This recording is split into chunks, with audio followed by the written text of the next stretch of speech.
Iya, baik. Sebelumnya, apakah suara saya terdengar dengan jelas?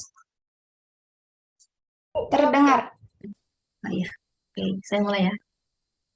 Bismillahirrahmanirrahim. Assalamualaikum warahmatullahi wabarakatuh. Anak-anak, Waalaikumsalam warahmatullahi wabarakatuh. iya. Ini KM-nya mana ya? Hadir semua nggak? Saya Ibu, semuanya hadir Bu. Oh, hadir semua, Alhamdulillah. Tapi kenapa ini masih ada yang off cam ya? Mungkin terkendala sinyal ya Bu. Ah, ya udah, nggak apa-apa, nggak apa-apa. Ibu sekarang mau jelasin sesuatu hal yang menarik ya buat kalian. Jadi semoga yang off cam juga pada nyimak Ibu ya. Makasih yang udah on cam. Ini ada lumayan banyak orang ya udah on cam. Oke, untuk materi kemarin apa ada yang ingat? Kita bahas apa? Tentang perang dingin Bu. Iya, betul, tentang perang dingin. Nah, jadi sekarang Ibu bakal bahas tentang negara yang apa ya, yang terdampak oleh perang dingin gitu ya. Nah, negaranya negara Vietnam. Oke, Ibu mau share screen dulu ya, sebentar.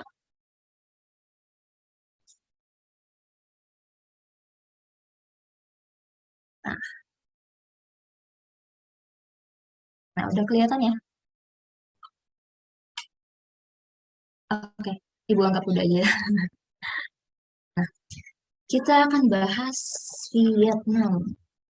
Sebelumnya maaf ya Ibu, nggak ada PPT, jadi Ibu bakal jelasin pakai ini, papan tulis. Jadi mohon simak baik-baik ya semuanya ya. Walaupun hujan-hujan begini, semoga nggak ngantuk. Oke, kita bahas Vietnam. Jadi, awal mulanya itu, geduknya itu dari Perancis nih. Dari Perancis. Perancis itu dia awalnya menjajah ke Vietnam. Tapi karena di sini ada Jepang, yang pada saat Perang Dunia Kedua, dia itu pergi ke Asia Tenggara, yang dimana ketika dia ke Asia Tenggara yang ada negara ininya, Prancis ini langsung takut nih, langsung panik. Nah, dia takut bahwa Jepang ini akan membawa dampak kepada Vietnam, makanya Prancis itu dia berinisiatif gitu untuk membentuk suatu negara boneka. Nah, negara bonekanya itu dari si negara Vietnam ini. Nah, dari negara sini. Aduh, bentar kan. Dari negara sini. Nah, kebetulan saat itu Vietnam Utara ini sudah terbebas dari Prancis. Sedangkan yang dijadikan oleh negara boneka oleh si Prancis itu adalah Vietnam Selatan. Nah, Vietnam Utara yang dimana dipimpinannya oleh Ho Chi Minh, dia membantu Vietnam Selatan untuk kabur, bukan untuk kabur ya, untuk apa ya, untuk terbebas dari Prancis gitu supaya tidak dijadikan negara negara boneka nih, negara boneka. Nah, supaya tidak dijadikan negara boneka. Kayak ini udah berantakan, Ibu hapus lagi. Sebentar. Nah, nah, sebenarnya Ho Chi Minh itu adalah sosok yang ingin sekali negara Vietnam itu bersatu semuanya, tidak ada utara, tidak ada selatan. Nah, makanya dia membantu Vietnam Selatan untuk melawan Prancis. Dia melakukan serangan-serangan terhadap Prancis yang akhirnya ini terjadilah yang namanya Perang Indochina ke-1. Hmm. Ini namanya Perang Indochina ke-1 ya. Jadi antara Vietnam melawan Perancis. Nah, pada akhirnya lambat laun kemudian Perancis pun berhasil untuk dikalahkan. Nah, dikalahkannya itu oleh siapa? Oleh ini yang tadi Ho Chi Minh City, Ho Chi Minh, Ho Chi Minh. Nah, Ho Chi Minh ini dia punya pasukan nih, pasukannya namanya Viet Minh. Nah, jadi pasukan Viet Minh yang diketuai oleh Ho Chi Minh ini dia ngelawan Prancis nih. Jadi Prancis bisa terkalahkan oleh itu. Nah, kemudian setelah peristiwa itu terjadilah perjanjian namanya Perjanjian Jenewa tahun 1954. Nah, ini ditandatangani oleh Vietnam Selatan dan juga Vietnam Utara. Mereka perjanjiannya bahas apa nih? Bahas banyak banget. Nah, hasilnya aja Ibu kasih tahu. Hasilnya mereka memutuskan untuk membagi Vietnam kepada dua bagian. Ada Vietnam Selatan, ada Vietnam Utara. Kalau Vietnam Vietnam yang Selatan ini diketuai atau pemimpinnya ini Baudai. Kalau Vietnam Utara pemimpinnya ini si tadi Ho Chi Minh. Nah, lanjut. Kita bahas soal Baudai. Siapa itu Baudai? Nah, hmm, Baudai ini adalah seorang kaisar. Jadi sistem sistem Vietnam Selatan tuh masih dalam kekaisaran. Nah, dia ini punya perdana menteri namanya Ngo Dinh Diem. Nah, si Ngo Dinh Diem ini suatu hari dia mengkudeta Bauda ini, mengkudeta dengan apa? Dengan militer. Nah, jadi gini ya konsepnya ya anak-anak. Kalau misalkan di suatu negara ada yang menduduki atau ada yang menunggangi militer, entah itu dari pihak manapun, entah itu dari pihak pemerintah ataupun pemberontak, ya maka orang yang memegang militer itu dipastikan menang gitu. Karena kenapa? Karena militer ini dia punya senjata iya, punya latihan iya, wah ini mudah pro semuanya nih. Nah, makanya lawannya Baudai mau orang pintar sekalipun seperti Kaisar Baudai ini kalau lawannya ada militernya ya ya kalah lah. Jadi akhirnya Baudai ini terkalahkan gitu. Sampai sini ada yang mau ditanyakan nggak? Ada Bu, izin bertanya, mengapa Ngodindim itu kudeta kaisar? Motifnya apa ya Bu? Oh, ini hebat pertanyaannya bagus-bagus ya. Kritis sekali kamu, nak. Jadi kenapa Ngodindim ini dia ngelawan, bukan ngelawan ya, kudeta Baudai. Itu karena Ngodindim itu punya ideologi yang berbeda. Jadi Ngodindim itu liberal atau berkubu barat. Nah, sedangkan sebelumnya itu kan komunis. Nah, jadi gini loh, saat di masa-masa itu, negara Eropa itu semuanya udah berubah dari sistem kerajaan kepada sistem presidensial. Nah, dan si Ngodindim ini, dia berpikir gitu bahwa, oh iya benar juga nih, demokrasi itu cocok untuk diterapkan di pemerintahan, maka saya harus jadi pemimpin nih, saya harus menjadikan negara Vietnam Selatan ini adalah negara presidensial. Nah, maka dia mengkudeta Baudai, itu alasannya. Nah, ketika dia udah berhasil nih ya mengkudeta si Baudai, akhirnya dia apa ya, melantik diri menjadi presiden. Nah, dan nama Ngo Dinh Diem ini dia dikenal sebagai presiden pertama di Vietnam. Gitu. Jadi sistemnya juga jadi berubah jadi sistem presidensial. Nah, tidak lupa nih ada Ho Chi Minh di sini. Nah, ini ada Ho Chi Minh yang dimana dia masih komunis ya, si komunis. Dia kaget lihat Vietnam Selatan, wah ini kok jadi liberal gitu. Kenapa ini jadi liberal? Akhirnya karena mereka pun berbeda ideologi, walaupun sebenarnya tujuan mereka sama, karena demi kebaikan Vietnam sendiri gitu. Nah, tapi karena beda ideologi itu, jadi mereka terjadilah perang di sini, cekcok. Ya, nama perangnya itu Perang Indochina kedua. Tadi kan ke satu ya, sama Prancis. Sekarang kedua nih, 1955. Nah, aduh, nah 1955. Oke, Ibu bersihin dulu. Nah, nah ketika terjadi Perang Indochina kedua, nih, kita tulis dulu. Ada keterlibatan AS di dalamnya. Jadi AS ini saat itu presidennya Dwight Eisenhower. Eisenhower. Nah, Dwight Eisenhower itu dia sudah memberikan janji kepada Vietnam Selatan berupa apa? Berupa dukungan. Nah, jadi dia itu dia tuh pokoknya Presiden Dwight ini dia merasa harus untuk mendukung Vietnam Selatan. Nah, ini coba ada yang tahu nggak kenapa AS ini mendukung ke Vietnam Selatan? Kenapa nggak ke Vietnam Utara aja? Kan sama-sama Vietnam. Ada yang tahu nggak? Aku tahu Bu, karena untuk mendukung negara dari kubu barat Bu. Ah, iya benar. Iya benar-benar bagus-bagus. Berarti kamu masih ingat materi yang kemarin ya? Bagus-bagus. Jadi itu karena, iya betul, karena Vietnam Selatan ini kan liberal tuh. Nah, sebenarnya Dwight ini dia melakukan dukungan itu tuh karena memang dia ada udang di ada salah, ada udang di balik batu nih. Jadi dia itu takut kalau misalkan eh apa namanya? Kalau misalkan Vietnam Selatan itu jatuh ke tangan komunis, akan terjadinya ini efek domino. Maksudnya efek rantai. Jadi maksudnya ketika Vietnam semuanya komunis, Vietnam Selatan atau Utara ini komunis, nanti negara-negara di belakang Vietnam itu kan kebanyakan Asia tuh yang negara kecil-kecil itu. Nah, nanti itu bakal ikut juga komunis. Nah, AS ini takutnya itu tuh. Nah, si AS ini takutnya sama itu. Makanya dia langsung, wah saya mau bantu nih. Saya mau bantu memberi dukungan. Nah, akhirnya AS pun memberi dukungan. Sorry.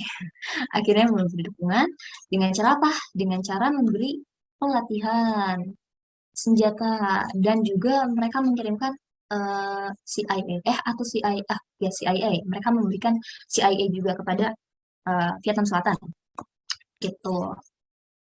Oke. Sebentar.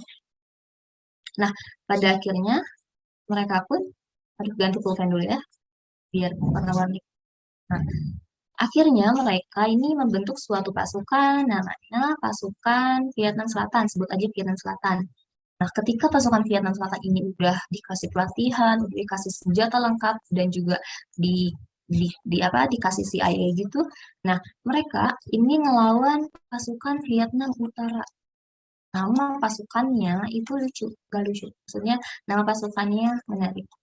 Viet Cong, bukan Viet Cong ya. Biasanya orang Sunda nyebutnya Viet Cong gitu. Ini Viet Cong. Nama pasukannya Viet Cong. Nah, sebenarnya ketika Vietnam Selatan menyerang Viet Cong ini cukup brutal nih teman-teman, anak-anak ya.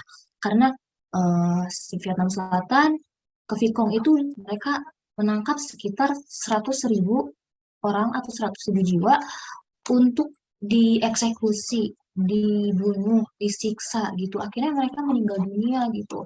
Yang mana tahun 1960, nah Vietcong ini atau Vietnam Utara ini merasa marah nih ke Vietnam Selatan. Akhirnya Vietnam Utara membentuk suatu Front Pembebasan Nasional atau disingkat sebagai FPN. Nah, sebenarnya AS sendiri dia mandang ke VPN tuh sebagai itu cuman boneka utara aja, itu gak guna gitu, itu cuman pengalihan isu aja, udah gak usah fokusin itu. Akhirnya ya udah lempeng aja gitu. Bentar. Nah, oke. Nah, kemudian AS ganti presiden. AS ganti presiden jadi Johnson. Johnson atau Johnson, benar. Oh enggak, salah. Mohon maaf, salah ibu, salah. Harusnya John F. Kennedy. Nah, salah. Oke. Nah, si John Frederick Kennedy ini selama dia menjabat, dia mengirimkan beberapa pasukan kepada Vietnam Selatan karena dia merasa bahwa Vietnam Selatan ini kurang sumber daya manusianya, jadi makanya dia tuh menyarankan untuk membantu Vietnam Selatan gitu. Ya udah, ayo kita bantu saja Ngodindim gitu dengan mengirimkan pasukan lagi. Nah, ngirim aja pasukan nih sebanyak 9.000 orang. Nah, dikirim lagi pasukan. Nah, di tahun berikutnya itu tahun 1900 1960-an. Berapa ya? 1960-an. Ibu udah lupa ya, maaf ya. 1960-an si John F. Kennedy ini ngirim lagi orang 500.000 orang. Banyak. Nah, ketika pengiriman ini, ketika AS sudah mengirimkan ini, ada negara-negara yang lain yang ikutan, seperti Korsel, Australia, New Zealand, ini pada ikutan nih, pada ngirim tentara ke Vietnam Selatan, yang akhirnya ketika mereka sudah mengirimkan tentara, terjadilah perang yang tidak terkendalikan gitu, benar-benar saling bom gitu. Bahkan ada salah satu scene seperti ini ya. Sebentar. Ganti warna. Nah, scene seperti ini. Jadi, Vietnam Utara itu dia menembaki kapal lagunya AS nih. Nah, ketika menembaki kapal lagunya AS, si AS ini ya salah paham mendapat informasi ini. Dia kira tuh si Vietnam Utara ini udah ngirim satu serangan gitu, bukan hanya kan ini padahal sekedar tembakan doang ya, tapi AS kira itu ini udah serang nih, udah bener-bener menyatakan perang nih. Wah, akhirnya ini sama AS balas nih ke Vietnam Utara. Vietnam Utara dibalas lagi nih, ngelawan lagi, ngebom lagi ke Vietnam Selatan. Pokoknya tidak terkendali situasinya. Oh iya, ini ada nih ya, ada hal yang menarik.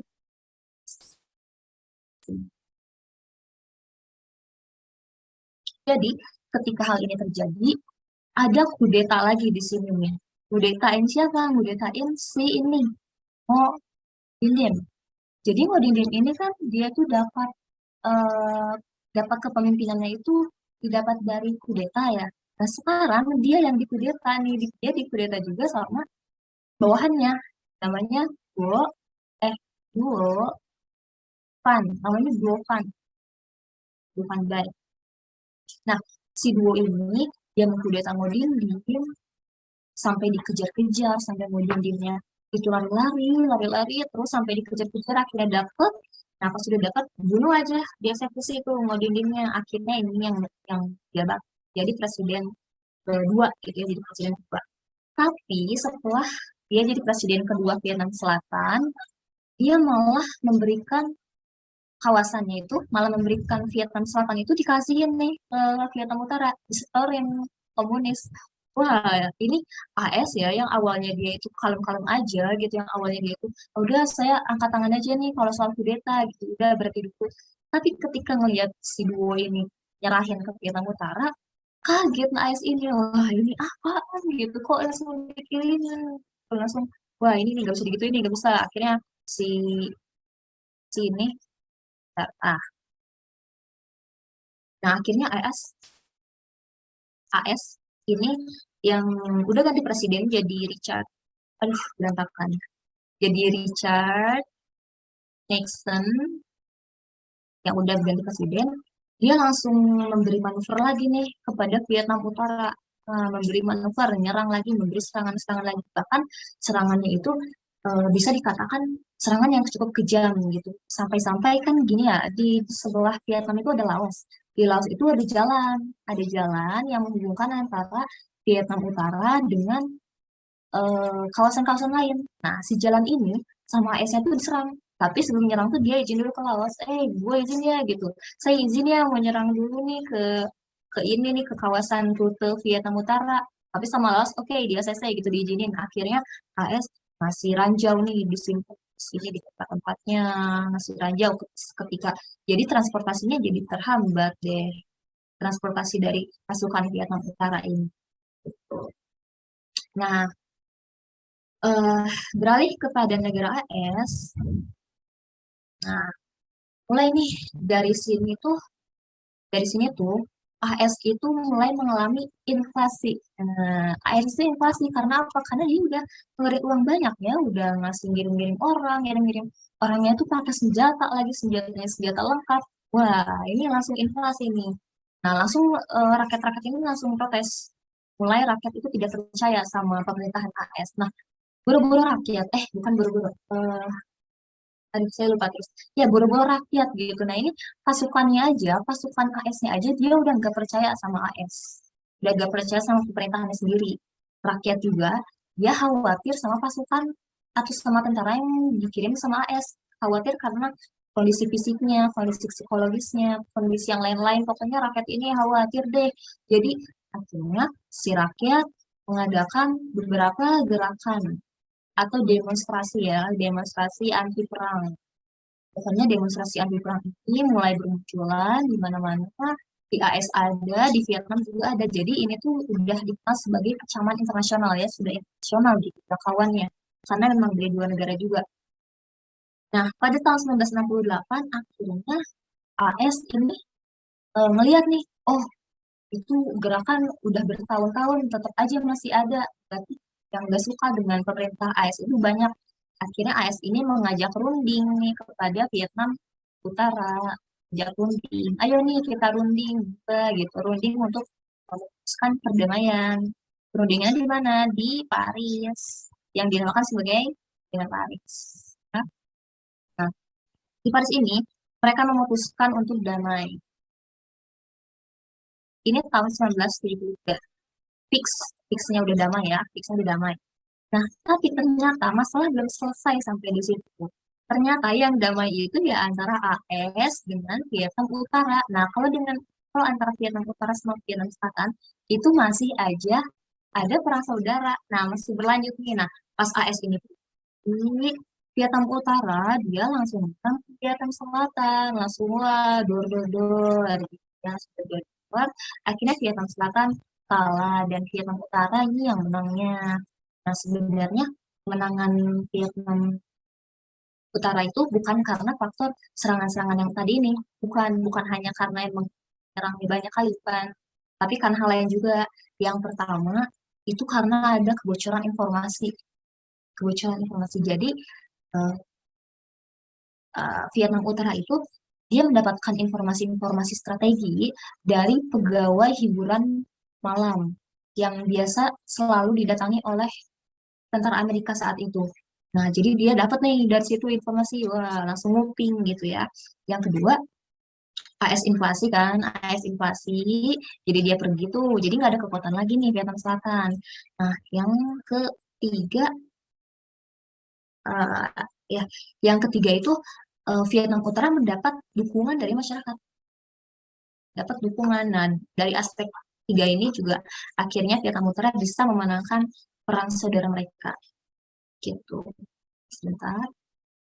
Nah,